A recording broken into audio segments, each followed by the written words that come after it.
ನಮಸ್ಕಾರ ಸ್ನೇಹಿತರೆ, ನಾನು ಹನುಮಂತ್ ಮಾಗೆ. ಸ್ನೇಹಿತರೆ, ಬಹುತೇಕ ಎಲ್ಲಾ ಪೋಷಕರು ನಮ್ಮ ಮಕ್ಕಳು ಚೆನ್ನಾಗಿರಬೇಕು, ಒಳ್ಳೆಯ ಕುಟುಂಬವನ್ನ ಸೇರಬೇಕು, ಶ್ರೀಮಂತರಾಗಬೇಕು, ಸಿಟಿಯಲ್ಲಿ ಬದುಕಬೇಕು, ಹಾಗೆ ಹೀಗೆ ಅಂತ ಹೇಳಿ ಕನಸುಗಳನ್ನ ಕಟ್ಕೊಂಡಿರ್ತಾರೆ.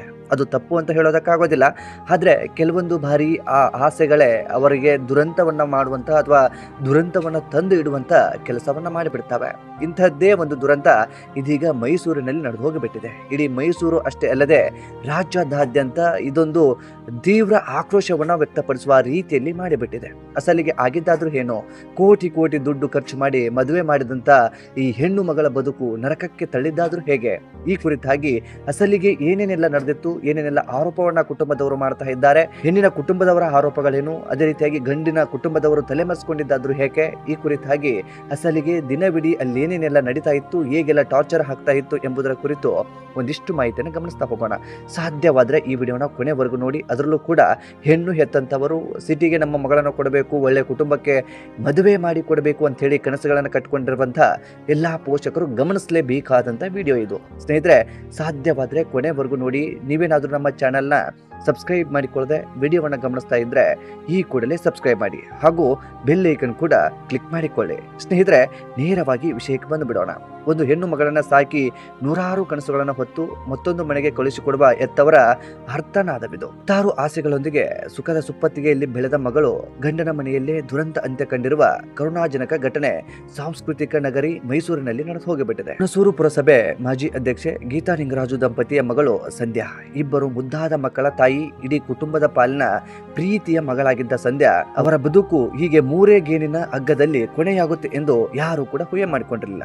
ಕಳೆದ 2013ರಲ್ಲಿ ಮೈಸೂರಿನ ಅಕ್ಷಯ್ ಎಂಬುವರ ಜೊತೆಗೆ ಸಂಧ್ಯಾ ಅವರ ಮದುವೆ ಕೂಡ ಆಗಿತ್ತು. ಅದ್ದೂರಿಯಾಗಿ ಮದುವೆ ಕೂಡ ಮಾಡಿದ್ರು, ಅರ್ಧ ಕೆಜಿ ಚಿನ್ನ ಕೊಟ್ಟಿದ್ರು, ಜೊತೆಗೆ ಒಟ್ಟಾರೆಯಾಗಿ ಮದುವೆ ಮಾಡಿ ಮುಗಿಸೋದಕ್ಕೆ 1 ಕೋಟಿ ರೂಪಾಯಿ ಖರ್ಚನ್ನ ಮಾಡಿದ್ರು. ಇತ್ತ ಅಳಿಯ ಕೂಡ ಸ್ವಂತ ಬಿಸಿನೆಸ್ ಇದೆ, ಮೈಸೂರಿನಲ್ಲಿ 2-3 ಮನೆಗಳಿದ್ದಾವೆ, ಸ್ವಂತ ಮನೆಯಲ್ಲಿ ಬದುಕ್ತಾ ಇದ್ದಾರೆ, ನಮ್ಮ ಮಗಳು ಚೆನ್ನಾಗಿರ್ತಾಳೆ ಅನ್ನುವಂತಹ ಆಸೆಯನ್ನ ತಂದೆ ತಾಯಿಗಳು ಹೊತ್ಕೊಂಡು ಕಳೆದ 2013ರಲ್ಲಿ ಮದುವೆ ಕೂಡ ಮಾಡಿಕೊಟ್ಟಿದ್ರು. ಮದುವೆ ಆದ ಬಳಿಕ ಇವರ ಪ್ರೀತಿಯ ಸಂಕೇತವಾಗಿ 2 ಮಕ್ಕಳು ಕೂಡ ಹುಟ್ಟಿದ್ವು. ಆರಂಭದಲ್ಲಿ ಗಂಡು ಮಗು ಜೊತೆಗೆ ಒಂದು ಹೆಣ್ಣು ಮಗು ಕೂಡ ಜನನವಾಗಿತ್ತು. ಗಂಡು ಮಗು 4ನೇ ತರಗತಿಯನ್ನು ಓದ್ತಾ ಇದ್ರೆ, ಹೆಣ್ಣು ಮಗು 2ನೇ ಕ್ಲಾಸ್ ಅನ್ನ ಓದ್ತಾ ಇರುವಂತ ಹೆಣ್ಣು ಮಗು. ಜೊತೆಗೆ ಸುಖವಾದಂತ ಸಂಸಾರ ಇರಬೇಕಿತ್ತು, ಆದ್ರೆ ಅದ್ಯಾವುದು ಕೂಡ ಸಾಧ್ಯ ಆಗಿರ್ಲಿಲ್ಲ. 2013ರಲ್ಲಿ ಏನೋ ಮದುವೆ ಆಗಿತ್ತು, 14ರಲ್ಲಿಯೇ ಇವರಿಗೆ ಒಂದಿಷ್ಟು ಕಿರಿಕಿರಿ ಜಗಳ ಅಂತದೆಲ್ಲವೂ ಕೂಡ ಆಗ್ತಾ ಇತ್ತಂತೆ. ಒಂದಿಷ್ಟು ಸಮಾಧಾನ ಮಾಡಿಕೊಂಡು ಆ ಹೆಣ್ಣು ಮಗಳು ಜೀವನವನ್ನ ಮಾಡ್ತಾ ಇದ್ಲು. ಹೆಂಗೋ ಏನೋ 10-15 ವರ್ಷಗಳ ಕಾಲ ಆತನ ಜೊತೆಗೆ ಜೀವನವನ್ನ ಮಾಡಿದ್ಲು. ಇದೀಗ ಮೊನ್ನೆ ಅಷ್ಟೇ ದುರಂತ ಅಂತ್ಯವನ್ನ ಕಂಡಿದ್ದಾರೆ. ಇಲ್ಲಿ ಪೋಷಕರು ಕೂಡ ಅನೇಕ ರೀತಿಯಾದಂಥ ಆರೋಪವನ್ನು ಮಾಡ್ತಾ ಇದ್ದಾರೆ. ನಮ್ಮ ಮಗಳು ನೇಣು ಹಾಕೊಳ್ಳುವಂಥವಳಲ್ಲ, ಅವಳು ಗಂಡು ಗುಂಡಿಗೆ ಇರುವಂಥವಳು, ತಾನೇ ದುಡಿದು ಕುಟುಂಬವನ್ನ ಸಾಕ್ತಾ ಇದ್ಲು, ಅಡುಗೆ ಮಾಡ್ತಾ ಇದ್ಲು, ಪಿಜಿಗಳನ್ನು ನೋಡ್ಕೊಳ್ತಾ ಇದ್ಲು, ಇಂಥದ್ದೆಲ್ಲವನ್ನು ಕೂಡ ಮಾಡಿ ಇವರನ್ನ ಸಾಕ್ತಾ ಇದ್ಲು. ಬದಲಿಗೆ ನಮ್ಮ ಮಗಳ ಮೇಲೆ ಆತ ಹಲ್ಲೆ ಮಾಡಿದ್ದಾನೆ, ಅವನೇ ಕೊಂದು ಕೊನೆಯದಾಗಿ ನೇಣು ಹಾಕಿಕೊಂಡಿದ್ದಾಳೆ ಎನ್ನುವ ರೀತಿಯಲ್ಲಿ ಬಿಂಬಿಸೋದಕ್ಕೆ ಆ ರೀತಿಯಾಗಿ ಪ್ಲಾನ್ ಮಾಡಿಕೊಂಡಿದ್ದಾನೆ ಅನ್ನುವಂತ ರೀತಿಯಲ್ಲಿ ಸಂಧ್ಯಾ ಕುಟುಂಬದವರು ಆರೋಪವನ್ನ ಮಾಡ್ತಾ ಇದ್ದಾರೆ. ಮೃತರ ದೊಡ್ಡಪ್ಪ ಕೃಷ್ಣೇಗೌಡ ಹಾಗೂ ತಾಯಿ ಗೀತಾ ಅವರು ಆರೋಪಿಸುವಂತೆ ಸಂಧ್ಯಾ ಸಾವಿಗೆ ಗಂಡ ಹಾಗೂ ಆತನ ಮನೆಯವರ ಕಿರುಕುಳವೇ ನೇರ ಕಾರಣ.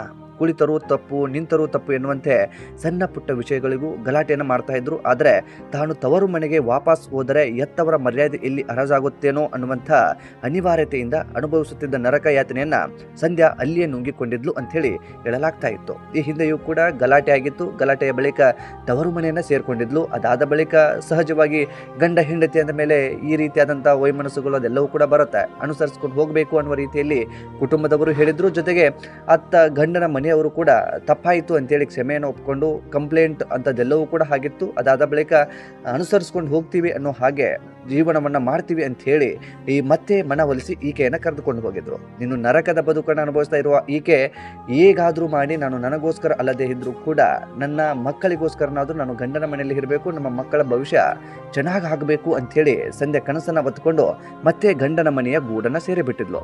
ಆದ್ರೆ ಈ ರೀತಿಯಾಗಿ ದುರಂತ ನಡೆದು ಹೋಗಿಬಿಡುತ್ತೆ ಅಂತ ಹೇಳಿ ಆಕೆಗೂ ಕೂಡ ಗೊತ್ತಿರಲಿಲ್ಲ ಅಂತ ಕಾಣಿಸುತ್ತೆ. ಇತ್ತ ಮಕ್ಕಳು ಕೂಡ ಹೇಳ್ತಾ ಇರುವಂತದ್ದು, ಆ ದಿನ ಮನೆಯಲ್ಲಿ ಇದ್ದಂತ ಸಂದರ್ಭದಲ್ಲಿ ಅಂತಂದ್ರೆ ಜೂನ್ 7ನೇ ತಾರೀಕು ರಾತ್ರಿ ಇಡೀ ತಂದೆ ಕುಡಿದುಕೊಂಡು ಬಂದಿದ್ರಂತೆ, ತಾಯಿ ಜೊತೆ ಗಲಾಟೆ ಮಾಡ್ತಾ ಇದ್ರಂತೆ, ಆಕೆಯ ಮೇಲೆ ಹಲ್ಲೆ ಮಾಡೋದಕ್ಕೂ ಕೂಡ ಮುಂದಾಗಿದ್ರಂತೆ. ಆ ಸಂದರ್ಭದಲ್ಲಿ ಮಕ್ಕಳು ಕಿರ್ಚಾಟ ಅರ್ಚಾಟ ಮಾಡೋದಕ್ಕೆ ಪ್ರಾರಂಭಿಸಿದ ಸಂದರ್ಭದಲ್ಲಿ ರೂಮ್ ಒಳಗಡೆ ಹೋಗಿ ಮಲ್ಕೊಳ್ಳಿ, ನಾವೇನೋ ಗಲಾಟೆ ಮಾಡ್ತಾ ಇಲ್ಲ ಅಂತ ಹೇಳಿ ಮಕ್ಕಳಿಗೆ ತಂದೆ ಗದರಿಸಿ ಅವರನ್ನ ಕಳಿಸಿಬಿಟ್ಟಿದ್ದಂತೆ. ಅದಾದ ಬಳಿಕ ಏನಾಯ್ತು ಅಂತ ಹೇಳಿ ಮಕ್ಕಳಿಗೂ ಕೂಡ ಗೊತ್ತಿಲ್ಲ. ಇನ್ನು ಏಕಾಏಕಿಯಾಗಿ ಹೊರಗಡೆ ಮಕ್ಕಳು ಬಂದು ನೋಡಿದ ಸಂದರ್ಭದಲ್ಲಿ ತಾಯಿ ನೇಣಿಗೆ ಬಿಗಿದಂತಹ ಸ್ಥಿತಿಯಲ್ಲಿ ಇದ್ಲು. ಕೈ ಬಳಿ ಹೊಡೆದೋಗಿದೆ, ಕೆನ್ನೆ ಮೇಲೆ ಗಾಯಗಳಿದ್ದಾವೆ, ಅಲ್ಲಲ್ಲಿ ಸಿಗರೇಟಿಂದ ಸುಟ್ಟಿರುವ ರೀತಿಯಲ್ಲಿ ಕಾಣಿಸ್ತಾ ಇದೆ. ಆಕೆಯ ಗಂಡನೇ ಆಕೆಯನ್ನ ಕೊಲೆ ಮಾಡಿ ನಂತರ ನೇಣಿಗೆ ಹಾಕೊಂಡಿದ್ದಾಳೆ ಅನ್ನುವ ಹಾಗೆ ಬಿಂಬಿಸೋದಕ್ಕೆ ಈ ರೀತಿಯಾಗಿ ಪ್ಲಾನ್ ಮಾಡಿದ್ದಾನೆ ಅಂತೇಳಿ ಆರೋಪವನ್ನ ಮಾಡ್ತಾ ಇದ್ದಾರೆ. ಸ್ನೇಹಿತರೆ, ಇನ್ನು ಜೂನ್ 8ನೇ ತಾರೀಕು ಅಂತಂದ್ರೆ ನಿನ್ನೆಯ ದಿನ ಏನಾಗುತ್ತೆ ಅಂತಂದ್ರೆ ಸ್ವಂತ ಗಂಡನೇ ಈ ತವರು ಮನೆಯವರಿಗೆ ಅಂದ್ರೆ ಸಂಧ್ಯಾ ಕುಟುಂಬದವರಿಗೆ ಫೋನ್ ಮಾಡಿ ನಿಮ್ಮ ಮಗಳು ನೇಣು ಹಾಕಿಕೊಂಡು ಸಾವನ್ನಪ್ಪಿದ್ದಾಳೆ, ಮನೆ ಬಳಿಗೆ ಬನ್ನಿ ಅಂತ ಹೇಳಿ ಕಾಲ್ ಮಾಡಿ ಹೇಳ್ತಾನೆ. ಅದಾದ ಬಳಿಕ ಕುಟುಂಬದವರು ಮನೆ ಬಳಿಗೆ ಬಂದು ನೋಡುವಂತ ಸಂದರ್ಭದಲ್ಲಿ ಏನಾಗಿದೆ ಅಂತೇಳಿ ಗಮನಿಸ್ತಾರೆ. ಮೇಲ್ನೋಟಕ್ಕೆ ಈ ರೀತಿಯಾಗಿ ಗಾಯಗಳಾಗಿರುವಂತಹದ್ದು ಅಂತ ಅದೆಲ್ಲವೂ ಕೂಡ ಕಾಣೋದಕ್ಕೆ ಪ್ರಾರಂಭಿಸಬಿಡುತ್ತೆ. ಅಲ್ಲಿಂದ ಕುಟುಂಬದವರು ಅಥವಾ ಸಂಧ್ಯಾ ಕುಟುಂಬದವರು ಮನೆ ಬಳಿಗೆ ಬರ್ತಾ ಇದ್ದ ಹಾಗೆ ಇತ್ತ ಆರೋಪಿ ಆಗಿರುವಂತಹ ಸಂಧ್ಯಾಳ ಗಂಡ ತಲೆ ಮರೆಸ್ಕೊಂಡು ಬಿಡ್ತಾನೆ. ಅಂತಂದ್ರೆ ಇಲ್ಲಿ ಸ್ಪಷ್ಟವಾಗಿ ಅಥವಾ ಮೇಲ್ನೋಟಕ್ಕೆ ನಾವೆಲ್ಲರೂ ಗಮನಿಸೋ ಹಾಗೆ ತಪ್ಪಿಲ್ಲ ಅಂತಂದ್ರೆ ಯಾಕೆ ಎಸ್ಕೇಪ್ ಆಗಬೇಕಿತ್ತು? ತನ್ನ ಹೆಂಡತಿ ಸಾವನ್ನಪ್ಪಿದ್ದಾಳೆ, ನಿಂತು ಕಾರ್ಯವನ್ನ ಎಲ್ಲವನ್ನೂ ಕೂಡ ಮಾಡಬೇಕಾಗಿತ್ತು, ಆದ್ರೆ ಯಾಕೆ ತಲೆ ಮರೆಸ್ಕೊಂಡಿದ್ದಾನೆ ಅನ್ನುವಂಥದ್ದು ಮುಖ್ಯ ಆರೋಪ ಕೇಳಿ ಬರ್ತಾ ಇದೆ. ಇತ್ತ ಆತ ತಲೆ ಮರೆಸ್ಕೊಳ್ಳೋದು ಅಷ್ಟೇ ಅಲ್ಲದೆ ಕುಟುಂಬದವರೆಲ್ಲರೂ ಕೂಡ ತಲೆ ಮರೆಸ್ಕೊಂಡಿದ್ದಾರೆ ಅಂತ ಹೇಳಿ ಆರೋಪ ಕೇಳಿ ಬರ್ತಾ ಇದೆ. ಗಂಡ ಹಾಗೂ ಅತ್ತೆ ಮಾವನ ವಿರುದ್ಧವೂ ಕೂಡ ಈ ಹೆಣ್ಣಿನ ಕುಟುಂಬದವರು ಆರೋಪವನ್ನ ಮಾಡ್ತಾ ಇದ್ದಾರೆ. ಒಂದು ಕಡೆ ಈ ರೀತಿಯಾದಂಥ ದುರಂತ ನಡೆದು ಹೋಗಿಬಿಟ್ಟಿದೆ. ನಿಜಕ್ಕೂ ಕೌಟುಂಬಿಕ ಕಿರುಕುಳಕ್ಕೆ ಬೇಸತ್ತು ಈಕೆ ಆತ್ಮಹತ್ಯೆ ಮಾಡಿಕೊಂಡ್ಲಾ ಅಥವಾ ಇದರ ಹಿಂದೆ ಬೇರೆ ಏನಾದರೂ ಕರಾಳ ಸತ್ಯವಿದೆಯಾ ಎಂಬುದು ಪೊಲೀಸರ ಸೂಕ್ತ ತನಿಖೆಯಿಂದ ನಂತರವಷ್ಟೇ ಹೊರಗಡೆ ಬರಬೇಕಾಗಿದೆ.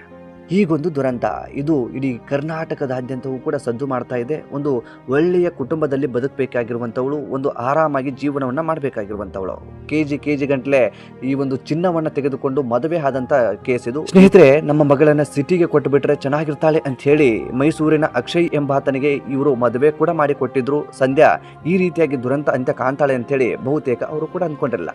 ಆರಂಭದಲ್ಲಿ ಮದುವೆ ಮಾಡಿಕೊಡ್ಬೇಕಾದಂಥ ಸಂದರ್ಭದಲ್ಲಿ ಸ್ವಂತ ಬಿಸ್ನೆಸ್ ಇದೆ, ಮನೆ ಇದೆ, ಹಾಗಿದೆ ಹೀಗಿದೆ ಅಂತ ಹೇಳಿ ಕುಟುಂಬ ಚೆನ್ನಾಗಿರುತ್ತೆ, ತುಂಬ ಚೆನ್ನಾಗಿ ನಮ್ಮ ಮಗಳು ಬದುಕನ್ನು ಕಟ್ಕೋಬಹುದು ಅಂತೇಳಿ ಆಸೆಗೆ ಬಿದ್ದು ಇತ್ತ ಸಂಧ್ಯಾಳ ಕುಟುಂಬದವರು ಚೆನ್ನಾಗಿ ಮದುವೆ ಕೂಡ ಮಾಡಿಕೊಟ್ರು. ಆದರೆ ಇತ್ತ ಈ ರೀತಿಯಾಗಿ ದಿನವಿಡೀ ಗಂಡನ ಕಿರುಕುಳವನ್ನು ಸಹಿಸಲಾಗದೆ ಈಕೆ ಸಂಕಷ್ಟವನ್ನು ಅನುಭವಿಸ್ತಾ ಇದ್ಲು, ಜೊತೆಗೆ ನರಕವನ್ನು ಅನುಭವಿಸ್ತಾ ಇದ್ಲು. ಇದರ ಹಿಂದೆ ಬೇಕಾದಷ್ಟು ನೋವು, ಬೇಕಾದಷ್ಟು ವಿಷಯಗಳು ಈಕೆಯಲ್ಲಿ ಕೂಡ ಇದ್ರೂ ಕೂಡ ಕೆಲವೊಂದು ವಿಷಯಗಳನ್ನು ಕುಟುಂಬದವರ ಮುಂದೆಯೂ ಕೂಡ ಹೇಳಿರಲಿಲ್ಲ. ಇದೀಗ ಕೊನೆಯದಾಗಿ ಈ ರೀತಿಯಾಗಿ ಸಾವನ್ನಪ್ಪಿರುವಂಥದ್ದು ಈಕೆಯ ಸಾವು ನಿಜಕ್ಕೂ ಅನುಮಾನಗಳಿಗೆ ಎಡೆ ಮಾಡಿಕೊಟ್ಟಿದೆ. ಕೊಲೆನ ನಿಜವಾಗಿಯೂ ಆಕೆ ಆತ್ಮಹತ್ಯೆ ಮಾಡಿಕೊಂಡ್ಲ? ಎಲ್ಲದಕ್ಕೂ ಕೂಡ ಒಂದು ಪ್ರಶ್ನೆ ಸಹಜವಾಗಿ ಕಾಡುತ್ತೆ. ಈ ಪ್ರಶ್ನೆಗೆ ಮುಂದಿನ ದಿನಗಳಲ್ಲಿ ತನಿಖೆಯ ನಂತರವೇ ಅಸಲಿ ಸತ್ಯಾಸತ್ಯತೆ ಬಯಲಿಗೆ ಬರುವಂತಹ ಸಾಧ್ಯತೆ ಇರುತ್ತೆ. ಈ ಒಂದು ದುರಂತದಿಂದ ನಾವು ನೀವು ಎಲ್ಲರೂ ಕೂಡ ಅರ್ಥ ಮಾಡಿಕೊಳ್ಳಬೇಕಾಗಿರೋದಿಷ್ಟೇ, ನಮ್ಮ ಮಕ್ಕಳನ್ನ ಎಂತಹ ಮನೆಗೆ ಕೊಡ್ತೀವಿ ಅನ್ನೋದಕ್ಕಿಂತ ಹೆಚ್ಚಾಗಿ ಎಂತಹ ವ್ಯಕ್ತಿಗೆ ಕೊಡ್ತಾ ಇದ್ದೀವಿ ಅನ್ನೋದು ತುಂಬಾ ಮುಖ್ಯವಾಗುತ್ತೆ. ಅವತ್ತೇ ದುಡಿದು ಅವತ್ತೇ ತಿಂದರೂ ಕೂಡ ಗಂಡ ಹೆಂಡತಿ ಅನ್ಯೂನ್ಯವಾಗಿ ಇರಬೇಕಾಗುತ್ತೆ. ಗಂಡನ ಕಷ್ಟ ಏನು ಅಂತ ಹೆಂಡತಿ ಅರ್ಥ ಮಾಡ್ಕೋಬೇಕು, ಹೆಂಡತಿಯ ಕಷ್ಟ ಏನು ಅಂತ ಹೇಳಿ ಗಂಡ ಅರ್ಥ ಮಾಡಿಕೊಳ್ಳಬೇಕು. ಒಬ್ಬರಿಗೊಬ್ಬರು ಅರ್ಥ ಮಾಡಿಕೊಂಡು ಬದುಕಿದ್ರೆ ಅದು ಬದುಕು. ನಮ್ಮ ಹತ್ರ ಕೋಟಿ ಇದೆ, ಕಾರ್ ಇದೆ, ಇನ್ನೇನೋ ಇದೆ, ಅದೆಲ್ಲವೂ ಕೂಡ ಮ್ಯಾಟ್ರ್ ಆಗೋದಿಲ್ಲ. ಬದಲಿಗೆ ಬದುಕಿಗೆ ಬೇಕಾಗಿರುವಂಥದ್ದು ಕಷ್ಟ ಸುಖವನ್ನ ಕೇಳುವಂಥ ವ್ಯಕ್ತಿತ್ವ. ಆ ವ್ಯಕ್ತಿತ್ವ ನಿಮ್ಮ ಕುಟುಂಬದಲ್ಲಿ ಅಥವಾ ನಿಮ್ಮ ಮಕ್ಕಳಿಗೆ ಸಿಗದೆ ಹೋಗಿಬಿಟ್ರೆ ಎಷ್ಟು ಕೋಟಿ ಆಸ್ತಿ ಇದ್ರೂ ಕೂಡ ಅದು ವ್ಯರ್ಥ ಅಂತಾನೆ ಹೇಳಬಹುದು. ಸ್ನೇಹಿತರೆ, ಈ ಒಂದು ದುರಂತವನ್ನ ಕೇಳಿದಂಥ ಬಹುತೇಕ ನಿಮ್ಮೆಲ್ಲರಿಗೂ ಕೂಡ ಒಂದು ಕ್ಷಣ ನೋವಾಗಿ ಬಿಟ್ಟಿರುತ್ತೆ. ಕೋಟಿ ದುಡ್ಡಿದ್ದಂಥ ವ್ಯಕ್ತಿ ಆರಾಮಾಗಿ ತನ್ನ ಕುಟುಂಬವನ್ನು ನೋಡ್ಕೋಬೇಕಿತ್ತು, ಆರಾಮಾಗಿ ಜೀವನವನ್ನ ಮಾಡಬೇಕಿತ್ತು. ಆದ್ರೆ ಈ ರೀತಿಯಾಗಿ ಒಂದು ಕೆಟ್ಟ ಚಟಗಳಿಗೆ ಬಲಿಯಾಗಿ ಈ ತಮ್ಮ ಕುಟುಂಬವನ್ನೇ ಅಥವಾ ತಮ್ಮನ್ನೇ ನಂಬಿಕೊಂಡು ಬಂದಿರುವಂತಹ ಬೇರೆ ಹೆಣ್ಣು ಮಕ್ಕಳ ಪರಿಸ್ಥಿತಿ ಈಗ ಆಗಬಿಟ್ರೆ ಹೇಗೆ ಅನ್ನುವಂಥ ಪ್ರಶ್ನೆ ಈ ದುರಂತದಲ್ಲಿ ನಿಮಗೆ ಸಹಜವಾಗಿ ಉಟ್ಕೊಂಡು ಬಿಡುತ್ತೆ. ಇತ್ತ 2 ಮಕ್ಕಳು ತಾಯಿಯನ್ನ ಕಳೆದುಕೊಂಡು ನೋವನ್ನ ಅನುಭವಿಸ್ತಾ ಇದ್ದಾವೆ. ಇತ್ತ ತಂದೆಗೆ ಕೂಡ ಈ ಒಂದು ಸಾವಿನಲ್ಲಿ ಆಗಿದ್ದಾನೆ ಅನ್ನುವ ರೀತಿಯಲ್ಲಿ ಆರೋಪವನ್ನ ಮಾಡ್ತಾ ಇದ್ದಾವೆ. ಒಂದು ಕಡೆ ತಾಯಿ ಸಾವಾಗಿದೆ, ಇತ್ತ ತಂದೆಯೂ ಕೂಡ ಜೈಲು ಪಾಲಾಗುವಂತ ಸಾಧ್ಯತೆಯೂ ಕೂಡ ಹೆಚ್ಚು ಕಾಣ್ತಾ ಇದೆ. ಈ ಒಂದು ಎಲ್ಲದರ ನಡುವೆ ಏನೋ ಮಾಡೋದಕ್ಕೆ ಹೋಗಿ ಇನ್ನೇನೋ ಆದಂತಹ ದುರಂತದಲ್ಲಿ ಇದೀಗ ಮಕ್ಕಳ ಬದುಕು ನರಕವಾಗಿ ಬಿಟ್ಟಿದೆ. ತಂದೆ ತಾಯಿ ಇಲ್ಲದೆ ಆ ಮಕ್ಕಳ ಭವಿಷ್ಯ ಏನು ಅನ್ನುವಂತ ಪ್ರಶ್ನೆ ಈ ಸಂದರ್ಭಕ್ಕೆ ಹುಟ್ಟಿಕೊಂಡು ಬಿಡುತ್ತೆ. ಈ ಕುರಿತಾಗಿ ಸ್ನೇಹಿತರೆ, ನಿಮ್ಮ ಅನಿಸಿಕೆ ಏನು ಎಂಬುದನ್ನ ಕಾಮೆಂಟ್ ಬಾಕ್ಸ್ ಅಲ್ಲಿ ಮೆನ್ಷನ್ ಮಾಡಿ. ಆದಷ್ಟು ಈ ವಿಡಿಯೋನ ನಿಮ್ಮ ಸ್ನೇಹಿತರಿಗೂ ಕೂಡ ಶೇರ್ ಮಾಡಿ. ಚಾನಲ್ನ ಸಬ್ಸ್ಕ್ರೈಬ್ ಮಾಡಿಕೊಳ್ಳದೆ ವಿಡಿಯೋವನ್ನು ಗಮನಿಸಿದ್ರೆ ಈ ಕೂಡಲೇ ಸಬ್ಸ್ಕ್ರೈಬ್ ಮಾಡಿ. ಮತ್ತೆ ಮುಂದಿನ ವಿಡಿಯೋದಲ್ಲಿ ಸಿಗೋಣ. ನಮಸ್ಕಾರ.